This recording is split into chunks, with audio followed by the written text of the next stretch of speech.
शास्त्र क्या है? नेत्र है, आंख है। क्या है बताइए भगवान? नेत्र। ज्योति, नेत्र, नेत्र। और नेत्र का काम क्या है? देखना, देखना। देख। हाँ, अब यहीं से अन्य शास्त्रों की व्याख्या अगर करने लगो तो फिर समय आपका खत्म हो जाएगा। मेरा पहला प्रश्न का उत्तर है कि ज्योतिष शास्त्र भगवान वेद का नेत्र है, और भगवान वेद से ही हमारा पूरा संसार बना हुआ है।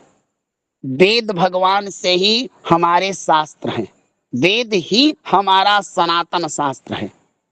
और वेद की रचना किसी ऋषि के द्वारा नहीं की गई है,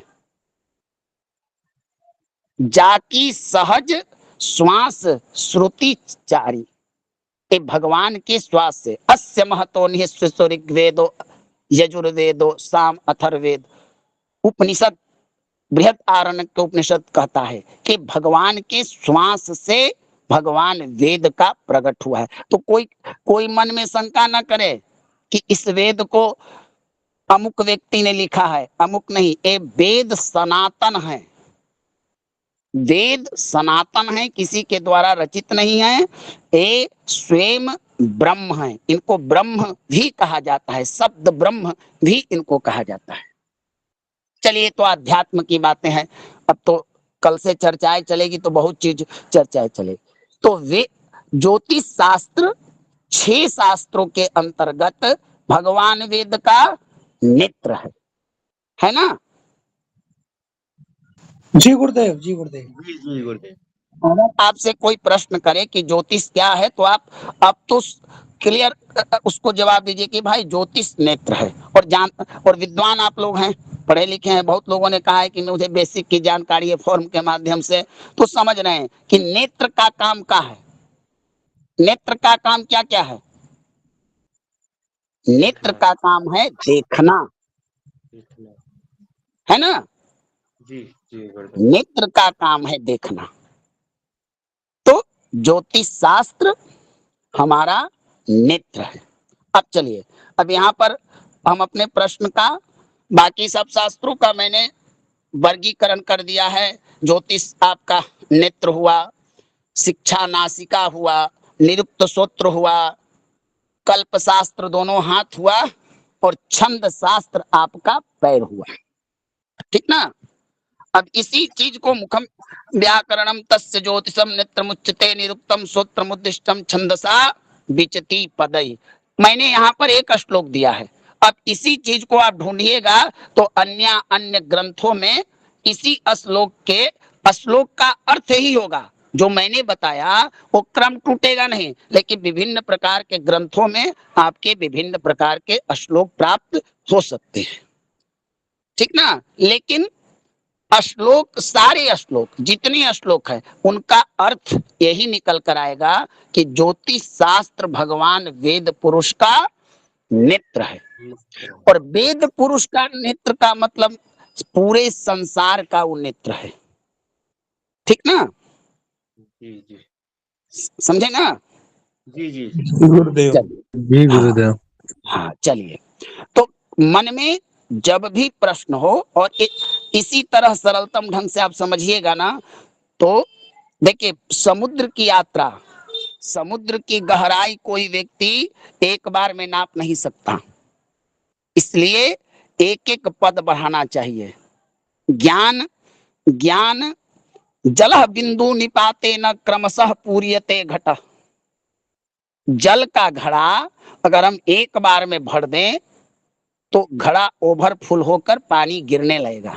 उसी घड़े को अगर जलह बिंदु निपाते न क्रमशः पूर्यते घटा, इस सूत्र को लगाएं कि एक एक बूंद अगर हम प्रतिदिन भरें तो एक दिन हमारा ज्ञान हृदय में, मन में जो खाली घड़ा है, एक दिन ज्ञान के से इतना भर जाएगा कि घड़ा का जितना क्षमता है उतना ही रहेगा। और अगर हम एक दिन में घड़ा भरना चालू किए तो पानी टिकने वाला नहीं है। इसीलिए विद्या अध्ययन करते समय तीन चीजों की बड़ी आवश्यकता होती है, खासकर धर्मशास्त्रों की। एकाग्रता, अगर आपके अंदर में एकाग्रता ना हो कि हम एक ही दिन में पराशर बन जाएं, या सनातन ज्ञान संस्थान ट्रस्ट हमको पराशर ना बना पाया तो ट्रस्ट में पढ़ाने वाले नहीं है। नहीं भगवान, एक दिन में आपको कोई भी पराशर ऋषि नहीं बना सकता, 12 मिहिर नहीं बना सकता। अगर YouTube के द्वारा संसार के सारे कार्य सिद्ध होते, सारे लोग ज्ञानी हो जाते, तो जितने हमारे यूनिवर्सिटी हैं, विद्यालय हैं, कॉलेज हैं, इस सब चीजों को ताला लगा दिया जाता है। जरूरत ही नहीं पड़ती स्कूल जाने की, हम घर बैठे मोबाइल से विद्वान बन जाते ना। जी डॉक्टर के यहाँ जाने की आवश्यकता नहीं पड़ती किसी चीज को करने का। लेकिन ये जो यंत्र हैं, इनकी एक क्षमता है। अभी आप लोगों को मैं बताऊंगा कि जो एस्ट्रोटेक जैसे जो कुंडलियां बनती है टेक्निकल, उनमें जो फलित आदि दिया रहता है, बहुत सारी त्रुटियां आपको पाई जाती है। तो हमको एकाग्रता चाहिए, हम कोई भी चीज पढ़े एकाग्रता पढ़े। दूसरा, विद्यार्थी का एक लक्षण होना चाहिए अभ्यासी। गीता में भी आपने पढ़ा है ना, भगवान ने अर्जुन को बताया कि देख, मन चंचल मनः कृष्ण। अर्जुन ने कहा कि भगवान इतना उपदेश दे दिए, मन हमारा बड़ा चंचलता है, तो इसको कैसे कंट्रोल करें। तो भगवान ने बताया अभ्यासेन कौन्तेय, अभ्यास के द्वारा किसी चीज को आप, बड़ा से बड़ा विद्या हो, समझ नहीं आ रहा हो, लेकिन लगातार अभ्यास करें तो उस विद्या को एक न एक दिन सरलतम होना पड़ेगा। एकाग्रता, अभ्यास। और तीसरा सबसे महत्वपूर्ण चीज चाहिए, जिज्ञासा, श्रद्धा, प्रेम, जागरूकता, इच्छा। अगर ये आपके पास नहीं है तो भगवान आपको टेलीग्राम में ज्योतिष के बड़े बड़े ग्रंथ दे दिए जाएंगे, लेकिन आप समझ नहीं पाइएगा। तो तीन चीज लेकर इस कक्षा में आप अध्ययन कीजिए। मैं निश्चित कहता हूं कि जो ज्योतिष का नहीं जानते हैं, उनको फलित ज्योतिष में इतना तो अवश्य योग्य बना दूंगा कि कम से कम कोई पंडित जी कुंडली रखे तो ये समझ लें कि किसका प्रभाव हमारे ऊपर पड़ रहा है, किसका नहीं पड़ रहा है। जी तो बात को बढ़ाते, भगवान इन्हीं का माइक खुला हुआ है, बंद करवा दिए संचालक महोदय। आगे चलते हैं। ज्योतिषम नेत्र मुच्यते, यही से हम अपनी यात्रा को शुरू करेंगे। ज्योतिषम नेत्र मुच्यते, भगवान ज्योतिष शास्त्र हमारा नेत्र है। किन्हीं का माइक खुला हुआ है महोदय। आप लोगों ने मयूर का नाम सुना है ना, मयूर, मयूर जिसे मोर कहा जाता है, जी ठीक है ना। सुना है, जी सुना है। हाँ सुनिए, अब हम जान गए कि ज्योतिष क्या है। ज्योतिष शास्त्र नेत्र है, जिसका काम है देखना, देखकर सही रास्ता बताना। रास्ते में अगर कांटा लग, अच्छा किसी रास्ते में अगर गड्ढा हो और आपके पास आंख ना हो तो गड्ढा में गिरिएगा कि ना गिरिएगा, बताइए जी भगवान, जी जी गिरिएगा ना। हाँ, गिरेंगे। दम गिर जाइएगा। तो ज्योतिष का काम है आपको सही रास्ता दिखाना, होने वाली घटनाएं, होने वाले ग्रहों के प्रभाव, होने वाले आपके जीवन में उथल पुथल, इन सब चीजों से अवगत कराना। आइए हम चलते हैं दूसरा प्रश्न की ओर चलते हैं। हमारा दूसरा प्रश्न है ज्योतिष की महत्ता। महत्ता क्या है। शास्त्र कहता है जथा शिखा मयूराणाम नागानाम मनयो तथा तद्वेदांग शास्त्राणाम ज्योतिषम मूर्धनि स्थितम। नारद संहिता का यह मंत्र है और एक प्रचलित मंत्र है। इसमें ज्योतिषम मूर्धनी स्थितम में कहीं कहीं गणित शास्त्र की व्याख्यान किया गया, तो वहां कहा गया कि गणितम मूर्धनी स्थितम। कहीं निरुक्त शास्त्र की व्याख्या किया गया तो निरुक्तम मूर्धनी स्थितम। माने कहानी ऐसा है कि जिस लड़का का विवाह हो रहा है मंडप में उसी का गीत गवाएगा, अगर पड़ोसी का गीत गवाने लगे तो वहां पर तो भाई गड़बड़ हो जाएगा। समझ रहे हैं ना मेरी बात? अब जी बर्थडे, गुरुदेव, जी गुरुदेव। अब बर्थडे किसी का हो तो केक कटे तीसरे का नाम से, तो भगवान वहां तो फिर गड़बड़ होने लगेगी, राहु केतु उछल कूद करने लगेंगे ना। तो तो जिस प्रकार मयूर के जैसे हम लोग की एक शिखा होती है, तो मयूर के माथे पर भी आप देखे होंगे कुछ उठा हुआ रहता है, उसी से उसकी फेस का उसका जो आकर्षण है उसी से होता है। देखे हैं ना? जी देखे हैं ना? देखे हैं। हाँ जी जी देखे हैं। हाँ। तो गुरुदेव। जिस प्रकार उसके सिर के ऊपर उसका शिखा है, यथा शिखा मयूराना, ऐसा नहीं है कि शिखा पंडित जी लोग के पास होता है, मयूर के पास भी होता है। यथा शिखा मयूराना नागा नाम मनियो तथा। अब जो ये मणि की जिक्र किया, ये सब सांपों में नहीं पाया जाता है। जो मणि मणि धारण करने वाला सांप होता है, वो सांप बड़ा दुर्लभ है भगवान, वो हमेशा नहीं दिखता है। जिसके पास मणि होता है ऐसे सांप आपको नहीं मिलते हैं। मिलते हैं? बताइए। मणि मणि वाला सांप अगर किसी को मिल जाए तो बड़ा सौभाग्य की बात होता है। बताइए, है ना? जी गुरुदेव। जी जी गुरुदेव। नागा नाम मनयो तथा अतत वेदांग शास्त्राणाम ज्योतिषम मूर्धन्य स्तुति। उसी प्रकार मयूर की शिखा और नागों की मणि जिस प्रकार अत्यंत उच्च स्थान पर पाई जाती है, उसी प्रकार हमारा ज्योतिष शास्त्र 6 शास्त्र में सबसे ऊपर का शास्त्र, सबसे उच्च स्थान पर इसको रखा गया है। ठीक है ना भगवान? समझ में आ गया ना? जी जी समझ जी। में आ गया। अब अगला श्लोक लगाते हैं। कहते हैं कि अन्यानि शास्त्राणि विनोद मात्रम केवलम। अरे भगवान, अन्यानि शास्त्राणि विनोद मात्रम, 18 पुराण, 4 वेद, फिर उपपुराण, फिर 108 स्मृति।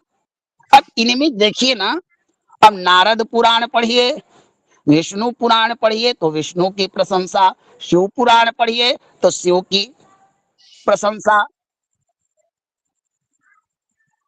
भागवत जी में भी कहा गया है पुराणेषु भ्रमावह केवलम भागवत शास्त्रम मुक्तिदानेन गर्जति। कि शास्त्र में भी भगवान क्लियर कोई चीज नहीं है ना। अनेक ऋषि ने अपना अपना विचार डाल दिया सबका सब, लेकिन हमारा शास्त्र गलत नहीं है। ऐसा नहीं कि पुराणी च भ्रमावह, पुराणों में भ्रम है, लेकिन समय समय पर उनका निवारण भी किया गया है।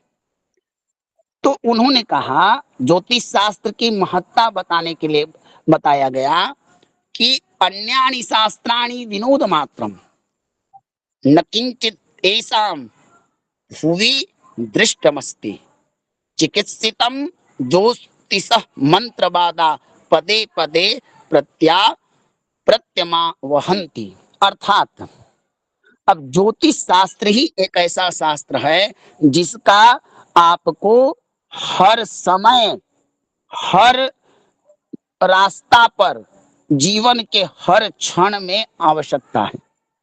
अब बताइए, रास्ता हम चल रहे हैं और हमारा आंख ठीक ठाक ना हो तो रास्ता में चलने में परेशानी होगी। आंख नहीं रहने वाले को दुनिया में नेत्रांध कहा जाता है, अंधा कहा जाता है। अब कोई व्यक्ति खूब बड़ा ज्ञानी हो, खूब बड़ा ज्ञानी हो और उसका नेत्र ना हो, बहुत ऐसे भी लोग हैं भगवान जिनको नेत्र भी नहीं है, लेकिन ईश्वरीय कृपा से पूर्वार्जित कर्म से बिना नेत्र के भी सूरदास जैसे विद्वान हुए, जैसे वर्तमान में राम भद्राचार्य।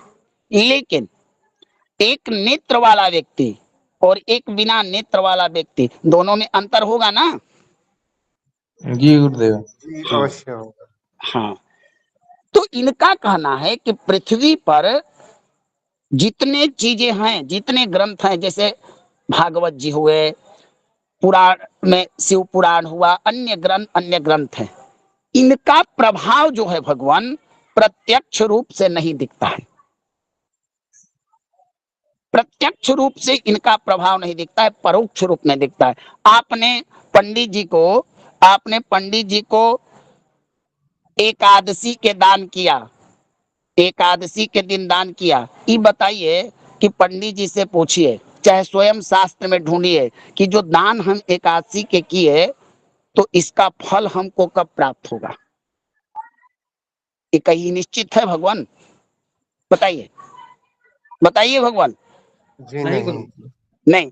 आपने किसी के यहाँ भगवान सत्यनारायण की कथा कही और ज्योतिष शास्त्र को अलग रखिए, बिना ज्योतिष शास्त्र के, और जजमान आपसे पूछे कि पंडित जी ये कथा आप कहे तो हमारे घर में हमारे लड़का का प्रधानमंत्री कब बनेगा? तो उसके लिए तो आपको जाना पड़ेगा, ज्योतिषम नेत्र मुच्यते ना। बताइए। जी गुरुदेव। जी गुरुदेव। हाँ, तो कहने का तात्पर्य न किंचिदा एसाम भुवि दृष्टिमस्ति, माने इन इन ग्रंथों में इन ग्रंथों में नियम है, इन ग्रंथों में वर्णन है, स्वर्ग ऐसा है, नरक ऐसा है, गंगा जी नहाइए वगैरह वगैरह कीजिए, वो पुराण का विषय। लेकिन ज्योतिष शास्त्र में सिद्धांत है, ज्योतिष में फिलॉसफी है, ज्योतिष शास्त्र में विज्ञान है। अब बताइए कि आकाश मंडल में पृथ्वी से कितना दूर पर सूर्य स्थित है, और वहां से सूर्य का किरण आपके ऊपर अच्छा और बुरा प्रभाव दे रहा है। तो ज्योतिष एक साइंस, टेक्नोलॉजी, आपका विज्ञान हुआ कि ना हुआ? जी वाह, अवश्य। हुआ गुरुदेव। हाँ, तो हमको विज्ञान ही पढ़ना है, हमको ज्योतिष शास्त्र का, विज्ञान का ही अध्ययन करना है। तो इसीलिए इस शास्त्र की महत्ता को बढ़ाते हुए कहा गया कि अन्यानि शास्त्राणि विनोद मात्रम। उनमें उनमें क्या है कि जैसे कि देखिए, आप लोगों के घर में, चाहे कभी बचपन में हम लोगों ने भी, जब हम बच्चे होते थे तो माता को कुछ काम करना होता था, तो माता क्या करती थी, कुछ खिलौना दे देती थी, या दूध पीने के लिए मुंह में हम बच्चों को धरा देती थी। आजकल तो मोबाइल दिया जाता है, यूट्यूब जी दिया जाता है आजकल। तो वो नहीं, वो बंद हो गया, समझे? वो आजकल यूट्यूब वाला समय आ गया है, या टीवी लगा दीजिए या गेम लगा दीजिए, वो होता है। तो बच्चे उसमें फंसे रहते थे और माता का काम निकल जाता था ना। जी तो उसी प्रकार आपका पुराण है। हाँ भाई, कार्तिक मास स्नान कीजिए। अब बेचारा लगा हुआ है कार्तिक मास के नियम पालन करने से, अब उस महात्म्य में लिखा हुआ है कि जो कार्तिक नहाता है उसको वैकुंठ प्राप्त होगा, वगैरह वगैरह।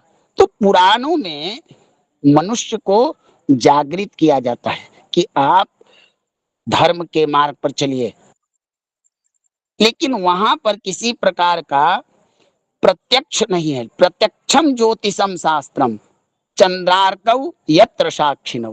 प्रत्यक्ष कौन सा शास्त्र है आपका? तो ज्योतिष शास्त्र है। हाँ, तो प्रमाण के लिए भाई देखिए, सूर्य देव है, चंद्रमा है, जब ग्रहण काल लगता है तो उसका पृथ्वी प्रभाव पड़ता है, इसमें प्रमाण देने की ना। प्रत्यक्षम किम प्रमाणम, जो प्रत्यक्ष है उसका प्रमाण की क्या आवश्यकता है?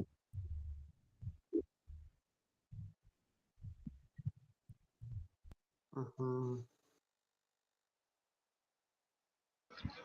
जी आवाज नहीं आ रही है। जी, ध्वनि नहीं आ रही है गुरुदेव। हाँ भगवान आ रही है। अरे तो इस प्रकार से उन्होंने कहा कि केवलम विनोद मात्र अन्यानि शास्त्राणी, प्रभाव देखा गया तो ज्योतिष शास्त्र का। फिर मैं चलता हूं वहीं पर, आगे आगे बताता हूं। आगे के श्लोकों में भी भगवान बताया गया है। अब यहां से बताया गया अप्रत्यक्षाणि शास्त्राणि, न प्रत्यक्षाणि शास्त्राणि विवादस्तेषु केवलम प्रत्यक्षम ज्योतिषम शास्त्रम चंद्रार्कौ यत्र साक्षिणो। आप लोग देखिए, शास्त्र में एक हमारा धर्म ग्रंथ है जो व्रत, त्योहार, उत्सव, महोत्सव इत्यादि का निर्णय करता है, जिसका नाम निर्णय सिंधु है। बड़े बड़े विद्वान लोग इस ग्रंथ का अवलोकन करते हैं और इस ग्रंथ के द्वारा संशय, समस्या, समाधान के। लेकिन भगवान, आप इसका कोई एक चैप्टर निकाल कर देखिए, उस चैप्टर में अनेक ऋषियों का मत का स्थान दिया गया है। दिया गया है ना भगवान? हैं? जी, अब कोई ऋषि कह रहे हैं कि एकादशी में दसवीं इतना वेद रहेगा तो होगा, कोई ऋषि कह रहे हैं कि नहीं इतना रहेगा तो उतना। तो वहां पर क्या है कि स्पष्ट नहीं है, सबका मत है। अब आप विद्वान के, एक विद्वान का वहां पर जरूरत है कि विद्वान अपने अनुभव, अपने ज्ञान के आधार पर उचित मार्ग को बताए। तो विवाद वहां पर है ना? बताइए बताइए। जी गुरुदेव। हाँ, जी उसी गुरुदेव। प्रकार, जी भगवान।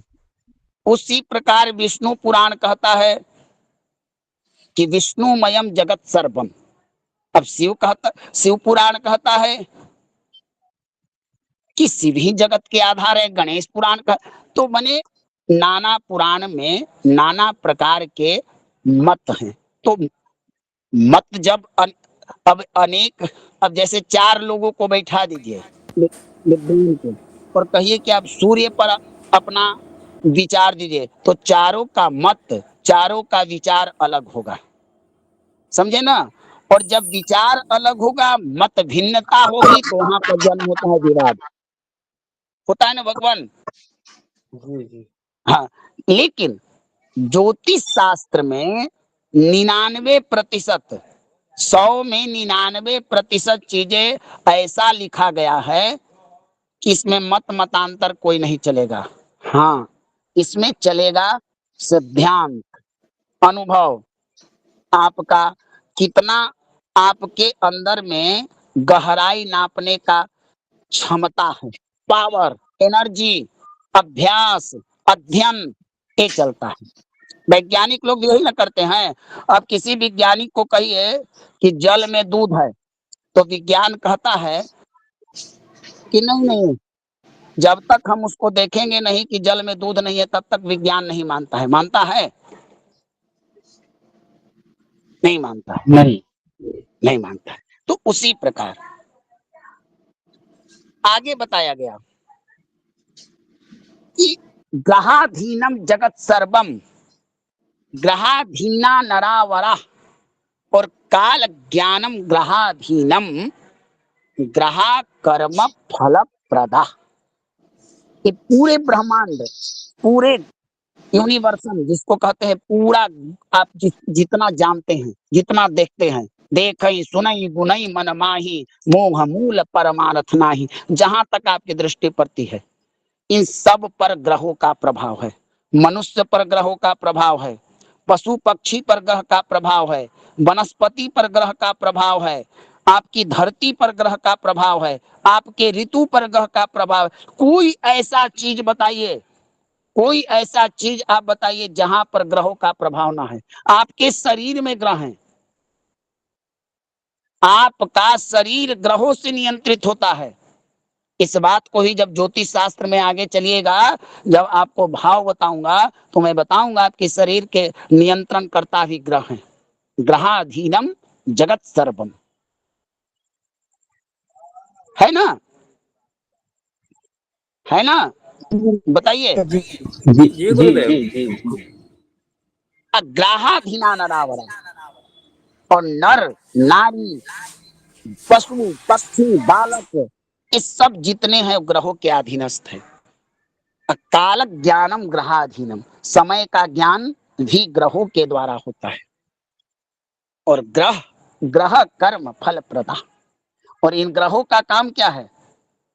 इन ग्रहों का काम है, आपने भाई अगले जन्म में भैया आपने जो ड्यूटी किया है, जो कमाया है, जो आपके अकाउंट में बोनस जमा हुआ है, वही आपको पेंशन रूप में इस जन्म में मिलेगा। जितना आपके अकाउंट में होगा, बैंक मैनेजर कैशियर साहब उतना ही निकालने देंगे। आपका अकाउंट में अगर 10,000 रुपया निकल रहेगा और आप मांगने जाइएगा 20,000, तो देगा? नहीं देगा। देगा? बताइए। नहीं गुरुदेव नहीं। तो हाँ, तो जो आपने कमाया है अगले जन्म में, जो आपने बुरा किया है अच्छा किया है, अवश्यमेवं भोक्तव्यम कृतकर्म शुभाशुभम, जो आपने किया है उसी का फल देने के लिए इन ग्रहों को बनाया गया है। और ये फल दो रूप में प्राप्त होते हैं, शुभ और अशुभ। तो ग्रह कर्म, ग्रहा कर्म फल प्रदा। अब आगे चलते हैं। अब हमारा अगला श्लोक है, मैंने दो चीजों का आपको वृत्त बता दिया कि ज्योतिष शास्त्र की महत्ता कितनी है। बिना ज्योतिष के हम कुछ चीज जान नहीं सकते, बिना ज्योतिष शास्त्र के हमको कोई करना नहीं है। अब ज्योतिष का जरूरी क्या, हम काहे ज्योतिष पढ़े, हम क्यों ज्योतिष को, हम ज्योतिष शास्त्र को क्यों माने, हमको क्या आवश्यकता है, हमको क्या जरूरत है? तो जरूरत है भगवान, आपको हर समय जरूरत है। वेदा ही यज्ञार्थमभि प्रवृत्ता, कालानुपूर्वा विहिताश्च यज्ञाः, तस्मादिदं काल विधान शास्त्रम यो ज्योतिष वेद स वेद सर्वम। अब भगवान देखिए, इन्होंने कहा कि आप भैया ज्योतिष के बिना न चल सकते हैं, क्योंकि ये नेत्र है आपका, और यही बताता है शुभ मुहूर्त, शुभ समय, शुभ ज्ञान, शुभ लग्न, शुभ नक्षत्र। अब देखिए, एक एक व्यक्ति, दो लोग जा रहे हैं और एक ही रास्ता है। तो एक व्यक्ति ने कहा कि देखिए भैया, अगला 10 फीट के दूरी पर एक ठोकर लगा हुआ है, ठोकर, आप वहां जाइएगा तो बढ़िया से कीजिएगा, वहां थोड़ा गड्ढा भी है। उस व्यक्ति को बता दिया गया, और एक व्यक्ति जा रहा है, उसको कोई बताने वाला नहीं है। तो जिसको पता है कि इतना दूरी पर ठोकर है, तो व्यक्ति संभल जाएगा ना भगवान, दुर्घटना होने से, गिरने से, चोट लगने से, या गाड़ी को फिसलने का डर न रहेगा? बताइए। जी गुरु जी, बिल्कुल बिल्कुल गुरु जी। नहीं रहेगा। और जो व्यक्ति जा रहा है उसको जब ठोकर लगेगा तो अपने आप गिर जाएगा। तो हमारा ज्योतिष शास्त्र जो है वो आपको मार्गदर्शन करता है, वो रास्ता दिखाता है, वो आपको बताता है कि देखिए ये आपके लिए सही है, ये आपके लिए सही नहीं है। तो ज्योतिष की ऐसे व्यक्तियों ऐसे व्यक्तियों की ही तो आवश्यकता होती है ना। अब गुरु जी के पास आप काहे ला जाते हैं? गुरु जी का काम क्या है? आपके अंदर में जो अंधकार होता है उसको निकाल देते हैं, और वहां पर ज्ञान का एक दीपक जला देते हैं, बल्ब जला देते हैं, आप हो गए ज्ञानी। गुरु इतना ही ना करता है, कभी सुने हैं कि गुरु ग्लास में किसी विद्या को घोड़ा, खूब बढ़िया से मिलाया और ग्लास दिया, लो शिष्य पढ़, पी लो और तुम हो गए ज्ञानी? बताइए, ना होता है भगवान? नहीं गुरु जी नहीं नहीं होता। हाँ, तो आपका मार्गदर्शक, पथ प्रदर्शक और सही और बुरा। अब अभी अभी आपने जाना कि रक्षाबंधन 1:23 के बाद होगा, ये कौन बताया? कौन बताया बताइए? ज्योतिष शास्त्र। हमारा ज्योतिष ज्योतिष शास्त्र। आप भोजन करने जा रहे हैं, आप भोजन करने जा रहे हैं, अगर एक आज के तो बहुत कम, एक अच्छा ज्योतिषी आपको ये भी बता देगा कि आपने क्या खाया है।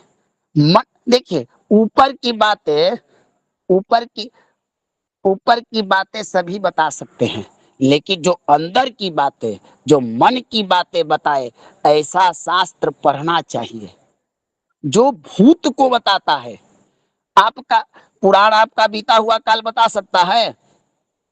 बताइए। आपसे कोई पूछे, आपसे पूछे कि आज 2020 में आपकी क्या स्थिति रही होगी, ये कहीं कोई पुराण बता सकता है? नहीं गुरुजी। नहीं। और 2026 में आपके साथ क्या अशुभ घटनाएं घटने वाली है, ये कोई बता सकते हैं? व्याकरणाचार्य बता सकते हैं? बताइए। नहीं गुरुजी। नहीं नहीं गुरुजी। बता सकते, नहीं नहीं गुरु जी, बता कोई सकते। नहीं बता सकता। लेकिन एक ज्योतिष का आचार्य, एक ज्योतिष के मर्मज्ञ, एक ज्योतिष के ज्ञानी आपको बता सकते हैं कि आपकी 2021 में क्या स्थिति थी, 2026 में आपकी क्या स्थिति। तो भूत, भविष्य और वर्तमान, जो तीनों काल का पूरा प्रभाव, कुप्रभाव बताए, इसकी जरूरी है हमको ज्योतिष शास्त्र के, क्योंकि इसका काम ही है ज्योतिषम नेत्र मुच्यते। ये देखने वाला शास्त्र है, ये देखकर मार्गदर्शन करने वाला शास्त्र है, ये प्रत्यक्ष शास्त्र है ना भगवान? जी गुरु जी। जी गुरुजी। जी गुरु जी। आप कोई यज्ञ कर रहे हैं, कोई यज्ञ कर रहे हैं, उस यज्ञ के, कोई भी शुभ काम करने के लिए आपको एक निश्चित समय चाहिए कि किस दिन करूं, कौन सा समय होना चाहिए। इस समय का ज्ञान कहाँ से प्राप्त होगा? बच्ची हमारे का विवाह, ज्योतिष हाँ, बच्ची का विवाह करना है, नौकरी लेना है, हर लोगों की। इतना ही नहीं है, ऐसा नहीं है कि मैं ज्योतिष शास्त्र की आवश्यकता इतना ही है कि यज्ञ में मुहूर्त बता देने का काम है। ज्योतिष शास्त्र की महत्ता इतना ही नहीं है कि बस व्रत त्योहार बता दे। नहीं भगवान, जब से मनुष्य का जन्म हुआ है, उसके अंदर में एक जिज्ञासा डाली गई है। क्या? जानने की कि हमारा फ्यूचर क्या होगा, हमारा भविष्य क्या होगा, हमारा हम आगे चलकर क्या करेंगे, ये हर मनुष्य की जिज्ञासा होती है। आज भारतवर्ष में इसी आस्था के नाम पर सनातन हिंदू भाइयों को ठगा भी जा रहा है। आज इसी लालसा, जिज्ञासा के आधार पर भारत में भारतीय शास्त्रों का जिस प्रकार से लोक रंजना बनाया गया है भगवान, ये प्राचीन काल में ऋषि मुनियों के द्वारा भी नहीं बनाया गया था। तो हर व्यक्ति की इच्छा है कि भाई हमको जानना है कि मेरे अंदर में मेरा फ्यूचर क्या होगा, है ना? बताइए। जी गुरुजी। जी गुरुजी। तो जब आपको भविष्य ज्ञात करना है तो ज्योतिष शास्त्र ही बता सकता है। और बिना ज्योतिष शास्त्र के इस संसार का कोई काम संभव नहीं है, कोई काम नहीं। क्योंकि मैंने अभी तो इसकी प्रशंसा बताया है, अभी इसका भेद बताऊंगा। जब इसके अंदर आपको धीरे धीरे प्रवेश कराऊंगा, तब आपको इसमें आएगा। अब देखिए, अभी अभी 2025 चल रहा है, करीब करीब वाराणसी इत्यादि स्थानों में 2026 24-25 का पंचांग आ चुका है। 2024 चल रहा है अभी। आप पंचांग का कुछ मत पढ़िए, छोड़ दीजिए, बाकी चीजें आपको पता है कि नहीं पता है, लेकिन आपको इतना तो पता है ना, हिंदी पेपर पढ़ लेते हैं ना, पढ़ते हैं ना आप? पढ़ सकते हैं ना भगवान? संस्कृत ग्रंथ मान लिए कि दूर के, हाँ, इतना तो सब लोग पढ़ लेते होंगे। जब मोबाइल चला रहे हैं जी तो इतना तो संभव है। आप पंचांग का एक विश्व में 2000 वर्ष का दिया होता है घटनाक्रम, आप उसको पढ़िए और पढ़कर थोड़ा सा विचार कीजिए कि अभी 2025 आया नहीं है। सितंबर से अक्टूबर में ही पंचांग निकाल देते हैं, और जो चीजें पंचांग में लिखी जाती है भगवान, लगभग लगभग मैं लगभग 100% सत्य होती है। कोरोना जैसी बीमारी की घोषणा भारतीय पंचांगों ने की थी, न कि किसी विदेशी वैज्ञानिक और किसी विदेशी ने की थी। याद है ना कोरोना? बोलिए। जी गुरु जी, नहीं नहीं, सत्य बात है गुरु जी। संक्रमण जनित रोग होना ये बताया, कहां से बताया गया था? कहां से बताया गया था? ज्योतिष शास्त्र के आधार पर बताया गया था। बताइए। तो विष्णु धर्मोत्तर पुराण में कहा गया कि वेदा ही यज्ञार्थम प्रवृत्ता। हमारे वेद में अगर सबसे ज्यादा अगर महत्ता दिया गया था प्राचीन काल में, तो यज्ञ की पद्धति जो हमारी थी, यज्ञ पद्धति की बहुत बड़ा महत्व था। यज्ञ के द्वारा, जैसे आजकल टेक्निकल प्रयोग करके आप लोग मिसाइल बनाते हैं, आजकल बनता है, आज बहुत करता है। हमारे यहाँ यज्ञ के द्वारा, यज्ञ को करके, यज्ञ का अनुसंधान करके, यज्ञ को वैदिक नियमों के द्वारा पालन करके हमारे यहाँ ब्रह्मास्त्र, अग्न्यास्त्र जैसे बड़े बड़े दिव्य अस्त्रों को प्रकट किया जाता था। तो यज्ञ हमेशा नहीं होता है भगवान, यज्ञ के लिए भी एक शुभ समय चाहिए, एक शुभ मुहूर्त चाहिए, शुभ लग्न चाहिए, शुभ शुभ घड़ी चाहिए। तो इसका भी आवश्यकता ज्योतिष शास्त्र के द्वारा ही पूरा होता है। समझ में आ रहा है आप लोग को ना? जी गुरु जी। जी भगवान। सिद्धांत शिरोमणि नामक ग्रंथ ने तो स्पष्ट ही कह दिया कि वेद चक्षु किलेदम स्मृतम ज्योतिषम मुख्यता चांग मध्यस्य तेनोच्यते सयूत सयूत पीतरहि कर्णनासादिभिः चक्षुषांगेन हीनो न किंचित करः। अगर नाक नाक जाम हो जाए तो थोड़ा हम जीवित रह सकते हैं, अगर एक नाक चले, नासिका आदि दूसरे अंग हमारे खूब हैं, हम खूब सुंदर हैं, लेकिन हमारा नेत्र नहीं है, तो हम संसार के वैभव, संसार की सुंदरता को क्या देख पाएंगे भगवान? बताइए, देख गुरु पाएंगे? जी। अगर हाथ कटा हुआ है, अंगुलियां कट गई है, पैर कट गया है, कान से कम सुनाई देता है, भोजन का भी ग्रास कम गया है, पचन भी नहीं होता है, सूंघने की शक्ति भी समाप्त हो गई, अगर हमारा नेत्र है तो दुनिया को हम देख सकते हैं। और जब दुनिया को हम, मनुष्य मनुष्य को उसी चीज पर ज्यादा विश्वास होता है जो देखता है। बताइए। जी गुरु जी। तो भगवान, जब हमारा नेत्र ही नहीं रहेगा तो फिर क्या संसार में कौन अच्छा है, कौन काला है, कौन बुरा है, कौन, इस सब चीजों से हम अनभिज्ञता रहेंगे। तो ज्योतिष शास्त्र की बहुत महत्ता है और ज्योतिष शास्त्र की बड़ी आवश्यकता है।